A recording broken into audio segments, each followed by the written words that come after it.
प्राजक्त तनपुरे भाजपच्या नेत्यांना भेटताच पवारांच्या राष्ट्रवादीनं एक महत्त्वाची बैठक घेतली आहे। शशिकांत शिंदे आणि सुप्रिया सुळे या दोघांची मुंबईमध्ये ही बैठक झाली आहे। प्राजक्त तनपुरे यांच्या ऐवजी या पोटनिवडणुकीमध्ये दुसरा उमेदवार द्यावा का या संदर्भात चर्चा झाल्याची माहिती सूत्रांनी दिली आहे। प्राजक्त तनपुरे हे शरद पवार यांच्या राष्ट्रवादीकडून ही निवडणूक लढवण्याचा विचार करत होते, मात्र रवींद्र चव्हाण आणि विखे पाटील यांनी त्यांची भेट घेतली आणि त्यामुळे तनपुरेंनी तलवार म्यान केली आहे का असा एक प्रश्न पडलेला आहे।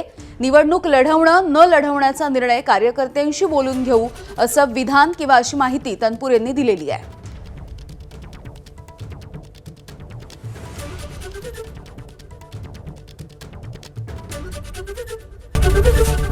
एबीपी माझा, उघडा डोळे बघा नीट।